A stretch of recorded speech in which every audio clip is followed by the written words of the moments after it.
Next up, we have Bonus 53 Tactic Core official soundtrack from the Rolling Sky soundtrack. This was indirectly requested by a certain D-Clan Hugo RS. So I was told that people do not like this one as much. So far, we've covered really good stuff from Rolling Sky, so we're gonna see what this one is about. Once again, everybody, this is a Basterd's LFA, a layman-friendly analysis. I'm a professionally trained musician and composer, and my objective here is to explain things in a way so that you don't have to be one to understand what is happening here musically. So if you like the sound of that, make sure you're following the channel, subscribe to the channel, whatever term you want to use, like the video, share the video, leave a comment, turn on notifications, become a member. Once again, members get early access. Artists, I want to collaborate with everybody, whether it's voice acting, Mongolian throat singing, you know, the little ooh kind of thing, guitars, anything. I have a whole spiel for that at the end of the video. So stick around for that. Excuse me. Otherwise, we have the disclaimers showing on your screen. So pause the video if you want to read them in full. Otherwise, let's do this. Tactic Core. Let's go. How does this work?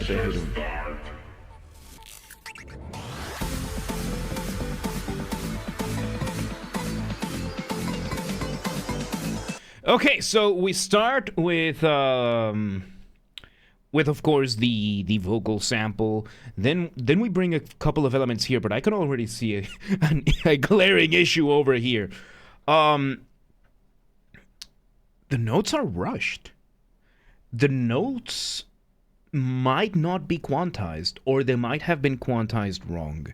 So quantization over here, so because we have our motif being the initial, the smallest version of your musical idea, the seed, the essence from which everything else comes from, and we are having set adventure. Gershon, thank you for the $2, appreciate it. So we have. I need to hear this again because there's a lot going on. Let me see. So we have the.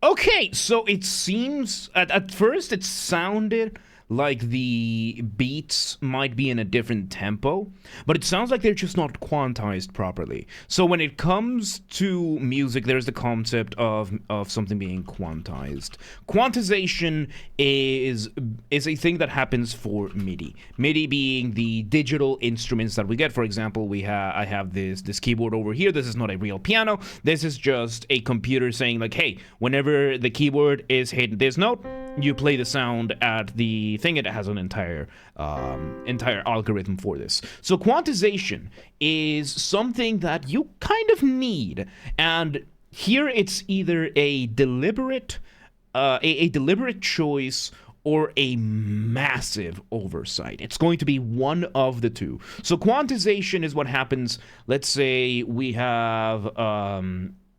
How am I gonna visualize this? So let me bring this. Was it shift? Shift. So let's say we have our beat lines over here, right? Like we have our tempo represented by these vertical lines. Let's say we have a bar over here. Imagine that these are all distributed equally, right? So when we have a piece that is recorded, usually you can record MIDI from a live keyboard. And when that happens, you are going to be getting your keys on the keyboard, and you're going to be getting your notes basically represented by the little lines, that kind of thing. Let me make them a little bit. Can I not undo my work? Can I? Okay, so I'm struggling with Microsoft Paint. Look at that.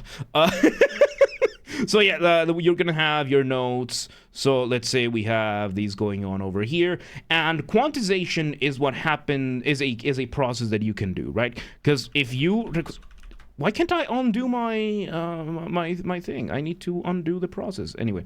So let's say when you play music, us as human beings, we're not perfect, and especially when it comes to music. And on top of that, there's the whole concept of electrical signals still take time. Even if it's 1 millisecond, it can make a difference. So in this case, let's say that, come on, why can't I undo?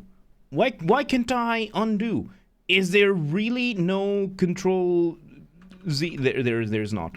Okay, so am I seeing things, or is Paint just acting up on me? So let's say if you record a melody live, let's say we want the beats to be on beat. Like you want the melodies to be aligned with the beats. However, if you record things, you might record them a little too early or a little too late or sometimes just in between, and that's gonna happen because, you know, we're human beings. This is perfectly fine. However, when you play it back, the computer is going to misrepresent and misrepresent those signals and say, oh boy, so this one is not supposed to play on the beat, it's supposed to play before the beat. And the process of quantization is what happens when you grab these notes and then you put them in the right place. And you put them in the right place so that they actually play when they are supposed to play. It seems like this is not what happened over here. It seemed like this is not what happened over here. What happened over here is what happened, and yeah, no, like over here is file. We have these things over here. We have copy and paste. We have the view, but we don't have edit, undo and where's my undo? Where's my redo? Here's undo. Control Z. Oh, the kurva. Anyad, it's because I have the keyboard in Hungarian. Why is my keyboard in Hungarian? Okay, there you go. So it's because the language on the keyboard changed. I don't know when. So there we go. There we go. Technical difficulties. My keyboard was switched to Hungarian. I still don't know how or why. So what seems to be happening over here is that the notes are hitting a little too early from the notes. Like they are still being played on the beat, but the beat of the drums and the beat of the melody are not aligned. And this is consistently, and Control Shift is the default. Yeah, but Alt Shift is the default. Is it Control Shift on Windows 11? I don't think so, because it's Alt Shift on my computers. So we're having this melody being played and it sounds off sync. This might be an attempt of the artist to do what is called swing, because swing is a feel that you can get which requires you to engage in syncopation in a certain way. So syncopation is the intentionally hitting something offbeat, and you can hear it all the time in jazz, right? So let's bring the keyboard back, right? So if I have a 4/4 beat going on over here, on beat would be, that's on beat. Syncopation would be when you are playing off beat.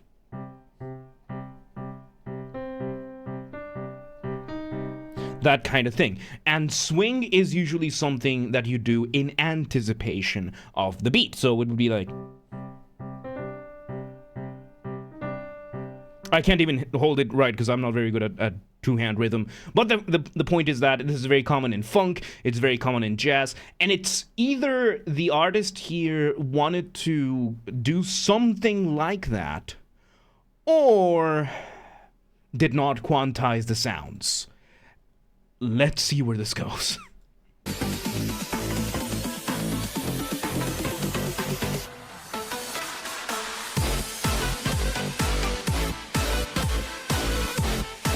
So yeah, we bring in the drop, and we are having a massive lack of synchronization across all instruments.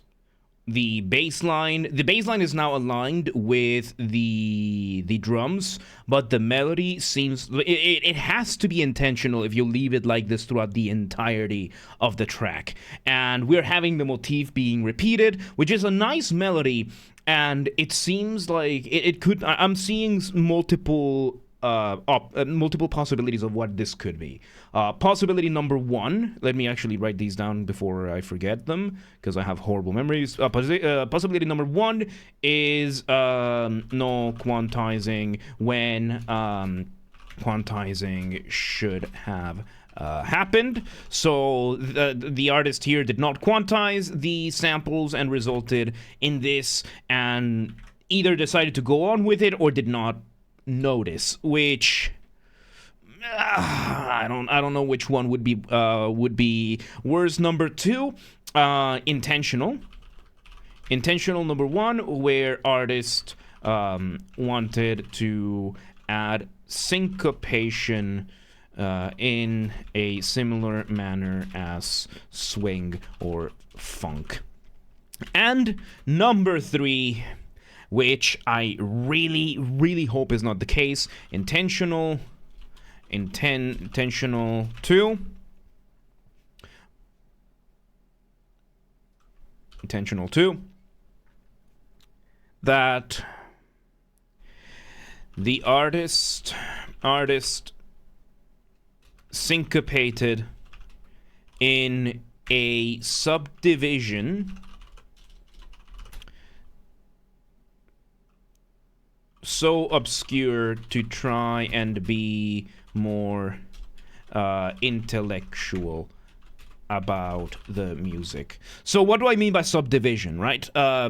So when you have music, you have melody, harmony, you have rhythm. Rhythm is your usage of time, and there is the duration of the different notes.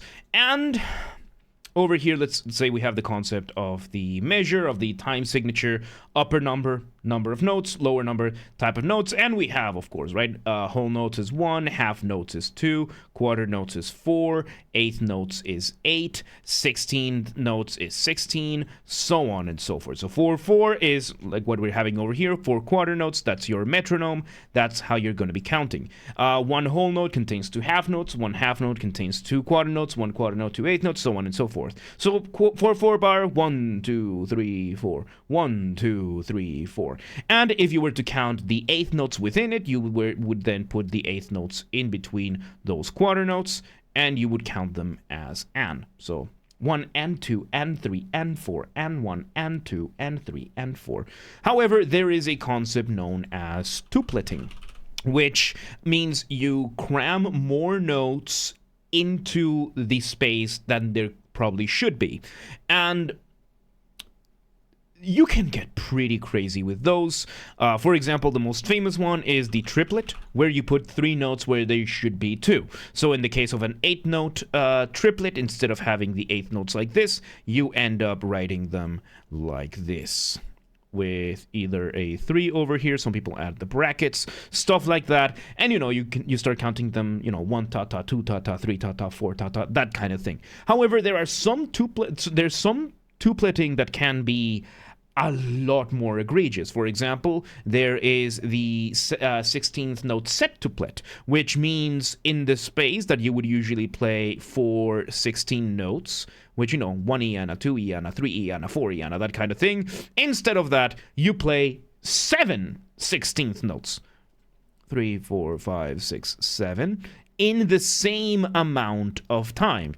So these ones can be, like, as I said, they can get pretty egregious, and then comes the concept of you don't have to play them all, you can just syncopate some of them. So option 3 over here tells me this person is trying to pull off something that you would do in like lo-fi, because lo-fi uses these types of concepts a lot, where they say, okay, so we're going to be having the hi-hat of the drum hitting on the 4th septuplet or the 5th septuplet in beats 2 and 4, so that it sounds every so often it sounds off. Option number 3 would imply that we're applying something like that, but instead of doing a tripleted or an 8th note syncopation, where it's 1 and 2 and 3 and 4 and 1 and 2 and 3 and 4 and 1, which would have probably fit a lot with this, we are probably saying, okay, but we're gonna put it back 3/16th note septuplets back, and it's all going to be displaced like that. And because of it, it's going to, and they're going to come up with a 7-paragraph explanation as to why this is good. And it's not. It's not. So this is creating a massive issue where the melody feels disjointed from the rest of the beat. It's creating a massive, massive issue over here. Let's see if it somehow ends up aligning again, because we did have at the start over here before the drop, we had the bass a little bit off as well, but right now it might be. Let me hear a bit more.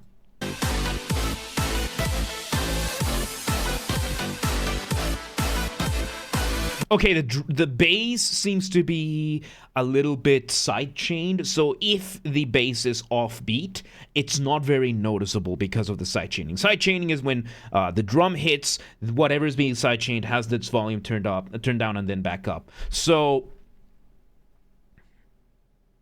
yeah, let's see where it goes, because the melody is absolutely being syncopated in one of these ways. I hope to God it was just some sort of quantization gone wrong or something like that. Let me hear a bit more. Because you hear how once the drums are gone, which we had just now, which was a moment of going off the ramp, and it sounded okay by itself once the drums were gone. But once you bring back the metronome, the conflict is there. And the conflict is very, very strong. And unlike when it comes to something like a polyrhythm, let me just write it down. Polyrhythm, where you have your, I can't type today. So when it comes to a polyrhythm, it's rhythm against rhythm. You put rhythms that would usually not work together, working together, and that contrast makes them work nicely.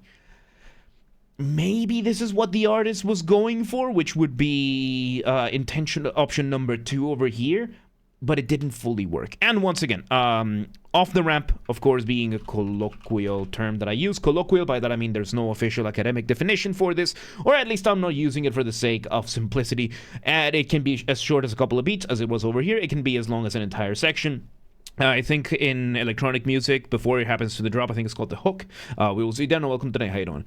And in general, the purpose of it is to make your listener feel suspended up in the air at the mercy of inertia, waiting to see where you land. How do you do that? Remove the drums, maybe the bass as well, which is what happened over here. But you can see how the rhythm of the melody itself is not complex enough to justify the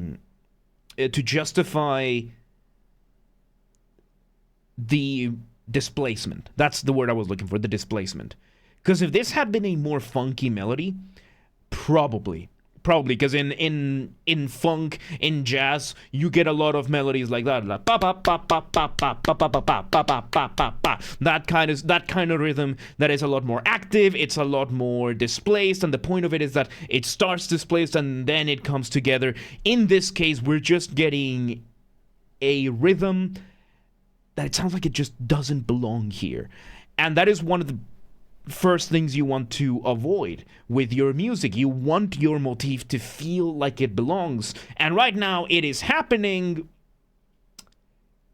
for the worst possible reason. Because it's just offbeat by so little that I have to question whether or not this was intentional. And and to be clear, none of these points are good for the artist. None of these points are good for the artist over here. So, yeah, let's see where it goes.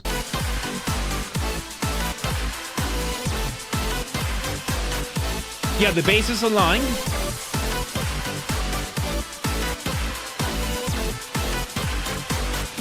So yeah, we're just repeating. We do have a variation now of the motif, which is pretty nice. The variation itself is pretty good. The melody itself is pretty good. And I just... yeah, the syncopation makes it feel like the melody does not belong with the rest of the track. Which, this is the wrong way to do it.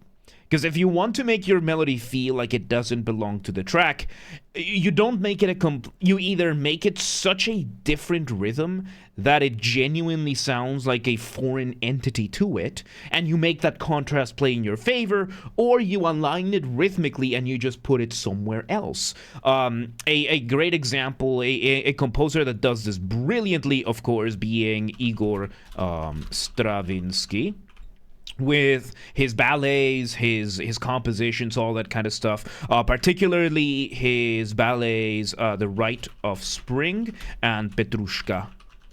You get a lot of these examples of having melodies that sound like they don't belong in the piece, but because they sound like they don't belong in the piece, whether by rhythm or by melody or whatever it is, and that contrast gives them a stronger sense of belonging. It's paradoxical in that way, but that's not what we're getting over here. And yeah, let's see where it goes. So now the melody is, so we change things, we go off of the RAM, we change the drums around to a more digital, and we sidechain the melody. And now we sidechain the melody in a way that the points that were offbeat before are now being sidechained. So the volume is being turned down and up, so that in this point, it actually sounds like it belongs.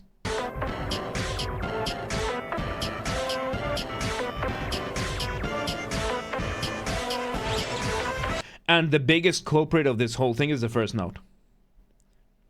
The biggest culprit on this whole on this motif is the first note.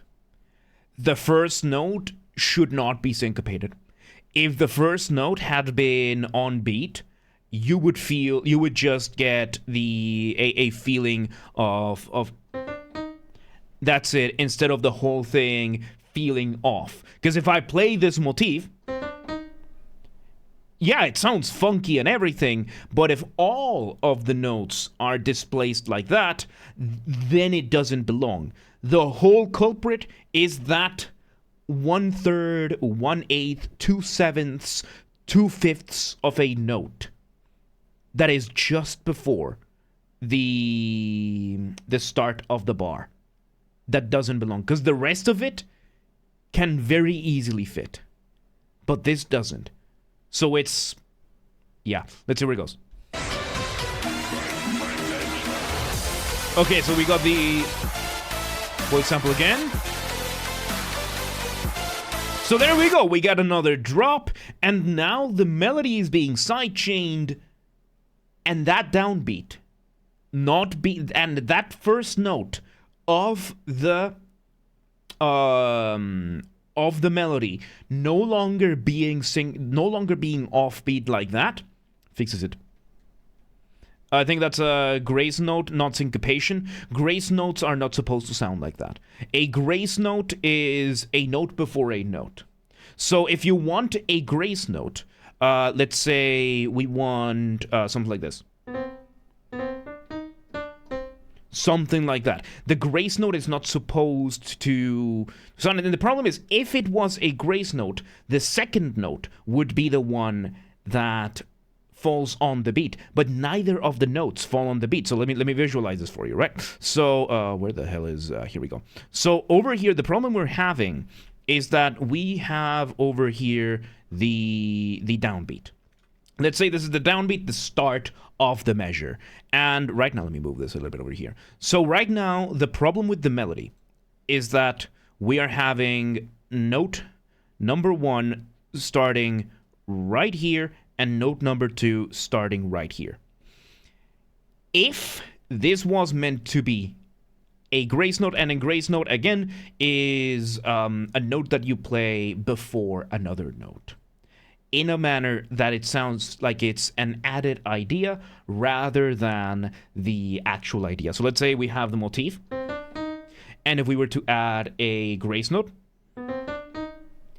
so it doesn't sound like that initial note that I put here is the start of the motif. It's just an added note on top of that. So if this first note were to be a grace note, you now have the issue that the first note of the motif is offbeat by a lot as well. So the grace note here, that argument falls flat. But thank you for bringing it up, because then we can address that. So yeah, no, because if it had had a grace note, then the second note should have been on beat. Like, you want things to be as well aligned as possible. Like, musicians really need to seek, in this sense, you really need to get as close to perfection as possible. You want things to be as tight rhythmically as possible. However, what is happening over here? With the side chaining, this bit over here is now getting blurred away, because now the volume is going down and then back up. By the time this happens, so yeah, it's definitely not a grace note. It might have been the objective of the artist over here to do a grace note, but if you're gonna do a grace note, you need to do other stuff. So let's see where this goes. So you can hear now in this drop, the sidechain completely changes everything. Oh, and we're even getting canonic imitation over here. So canonic imitation is a form of call and response. Call and response is a musical conversation where you have one side starting whatever, doing a melody. When that one ends, the other one starts. When that one ends, that one goes back. You go back and forth. Musical conversation, call and response. So the concept of canonic imitation comes from the idea of a canon with one N. A canon is a piece or a melody that loops upon itself and composes layers by itself. The most famous canon that exists is Row, Row, Row Your Boat. Row, row, row your boat gently down the stream. Merrily, merrily, merrily, merrily, life is but a dream. If you get 4 people to do that, and that one is called a canon at the unison, because there's a bunch of different ways you can change canons. But the canon here, you can grab 4 people. The first person starts singing, and you're all just gonna loop, right? So the first person starts singing. When the first person starts gently down the stream, the second person starts singing from the top. When the second person starts gently down the stream, the third person starts from the top. When the third person starts gently down the stream, the fourth person starts. And you just keep repeating, and now you have engaged a 4-layered canon, and it just creates a very, very beautiful set of melodies, a very, very beautiful set of chords. Now, canonic imitation is taking the concept to that and applying it to a smaller scale. Which just means you repeat whatever melody was happening, just from a different instrument as a response to a call. So in this case, we're having that. If I were to give you a quick example over here, let's say we have C major, we have one here. So you can feel that even though this is a single piano, it feels like there's a call and response, and especially if we were to sequence it, right? So it actually gives you that sense of there's 2 entities over here having a response. So canonic imitation is basically melodies agreeing. So let's see where this goes.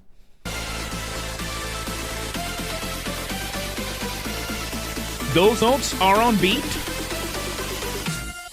And we bring in another. The sidechain fixes the issue. We bring now this version of the melody, and we're grabbing all these glitches and everything. We have the beat, sidechaining the melody. It completely undoes everything that happened in the first minute, a minute or so, and it brings us a really good version of this whole thing.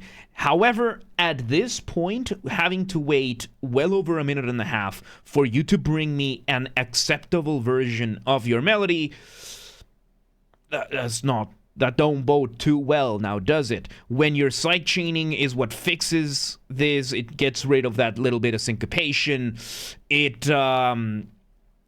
At this point, most people already tuned out. So even now, that by its own merit, this part sounds really well, it sounds very much like it fits and everything, by this point, you have already unsettled me. It's already been unsettled. You've already given me that uncanny valley of this melody does not belong. So by now, my brain already has created that bias. this melody does not belong. Even though by now, we're getting this really cool variation. And by the way, when you're hearing those notes that accelerate, those would be grace notes. Because they don't sound like they are part of the melody, but they are adding a very nice flair to it. Let's see where it goes.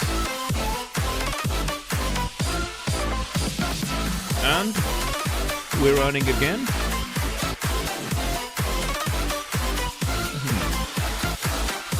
And yes, and the rest of the notes are still syncopated like that. And this part is actually pretty good. This part is actually pretty good. With the side chaining getting rid of those syncopations. Let's see where it goes. How are you gonna end this up? Because those rhythms are really cool. And we have it build up one more time. We have one last hit of the drums. And it ends there. So all in all, second half was really good once you bring in the side-chained melody. At the start, the first half, it's that syncopation. I still have my 3 possible hypotheses over here, where either the artist did not quantize the melody and left it like that, in which case that's laziness, or incompetence. Either way, not good. Intentional one, you wanted to add syncopation, give it a nice funky feeling, and the problem is you forgot to put the first note on beat, the actual first note on beat, which also not a very good look, but that one's a bit more acceptable. Number 3 for me is the most damning of all of them, where the artist was trying to pull off some sort of intellectual move over here, being like, oh yeah, I'm gonna syncopate this this note. It's gonna be off by two septuplets of a 16th, and we're gonna put the entire melody there for the allegory of the displacement, that you have to be tactical about things, some sort of, like, you know, as I said, like a 7-paragraph justification as to why that sounds good, when as the moment you hear it for the first time, it sounds off. And that is one of the first things you want to avoid as a musician. It doesn't matter if your music is tonal, atonal, whatever purpose your music might have. The main purpose of it is that it has to sound coherent. You need your music to sound coherent. It doesn't matter whether the music is supposed to sound melodic or textural or horror-based or to incite whatever it is designed to incite. It needs to sound like a coherent unit. It needs to sound like a single piece of music, unless you are going for the whole feeling of that this is multiple things happening at the same time. But in that case, even that chaos needs to sound coherent. And I would say that in this case, it didn't work. Are you still calling it totally music and tonal when John Cage exists? So, yeah. Yeah, I think in this case, because the melody itself is pretty good, the beats themselves were pretty good. It was just that first half that the note was the first note. Those first 2 notes were off just enough to throw you off. The second half, the side chainings comes in and saves the day, and that's not a good thing. Your side chaining should not come in and save your day. You need to be able to do that by yourself. So, yeah, this is again, second half was actually pretty good. It was actually nice. First half, I would say it's the melody. It's the displacement of the melody. There you tried to engage in rhythmic displacement one way or another, or you either didn't notice or didn't know how to fix it, which, considering the rest of the track, I don't think that's the case. I think this was intentional, which I would say that was a bad choice. That was a bad choice. So all in all, the ending was good, the second half was good, but by then most listeners will have already tuned out, because they will have already been thrown off by it. They are not going to want to deal with it. So there you go. That was Tactic Core from the Rolling Sky soundtrack. Once again, everybody, this has been a Basterd's LFA, a layman-friendly analysis. I'm a professionally trained musician and composer, and my objective here has been to explain things in a way so that you don't have to be one to understand what's happened here musically. So, If you're watching this on the YouTube video archive thing, thank you for watching. Make sure you're following the channel, subscribe to the channel, whatever term you want to use. Like the video, share the video, leave a comment, turn on notifications, become a member. Once again, everybody, if we somehow hit 10,000 subscribers on YouTube before Christmas of 2025, which is still a viable possibility, it's not that likely, but hey, I have faith. If it somehow happens, I will take a single fan fiction of the choice of the community, and I will fully produce, record, and voice act an audiobook for it. We have a member who offered to do Discord Nitro giveaways. We might also do other types of giveaways like video game giveaways, stuff like that. So we'll see. We'll see. If you want to contribute to the hype or you have any other ideas, let me know. We'll figure as much of it out as possible. This has to be achieved through legitimate and honest means only. No account duping, no botting, no buying followers, no alting, no rat behaviors like that. Go share the streams, the videos with your friends, with your families, with your family's friends, with your friends' families. Those are two very distinct concepts, by the way. Go share them in your online and offline communities. Go use the hype function on YouTube. I don't know how it works, but if you have a group on the Discord that does, so go check it out, link down below. And yes, artists! Any artists that want to collaborate, I would love to. If you want any of my musical skills, whether it is my guitars or my Mongolian throat singing, you know, the good old kind of thing, or regular voice acting, regular singing, whatever it is, maybe if you want help figuring out something for your composition, anything like that, just reach out, let me know, and we'll work something out. We'll fit it in my schedule, hopefully. So yes, just let me know, and if you're in the audience and you know somebody that could benefit from it, let them know. Please do not harass anyone. Please do not spam anyone. Do not be a rat about it. Members get early access to the content. I schedule the videos for the week on Saturdays, and if you are a paid member or a paid member on YouTube, regardless of your tier, you get access to the videos when I schedule them, at least for the LFAs. So become a member today. If you want to listen to this without me interrupting every 3.5 seconds, I will be linking it in the description down below. If you want to request a song and you are not on the live stream, check the pinned comment. It has the instructions on what to do. If you're on the live stream, you can go ahead and start requesting. And if you want to catch the streams when they happen live, we aim for Monday through Friday, 6 p.m. Central European Time. If you're not in Europe, do not worry. We have the full up-to-date streaming schedule showing in your local time zone in both Discord and Twitch. So if you live in Hulhudu-Faru, and you're like, yeah, but what time is 6 p.m. in Hungary? I don't live there. Do not worry. We have the full streaming schedule in your local time zone in Twitch and Discord, both linked down below. And follow the gaming channel. We have a gaming channel because, of course, I have a gaming channel. I'm on YouTube. What else could I possibly have? Games are Basterd. That's where I put the recordings of the video game after shows when they happen. We play them live on the main channel, and then the recordings go there. Link down below, or just search on YouTube, same username as James R. Basterd. Just swap the J for a G, and you got it. And yeah. There you go. Tactic Core, an example of how not to do rhythmic displacement. Because the rest of it was good. Once the side chaining came in, was good. So yeah, rolling sky. New stuff. But yeah, let's move on.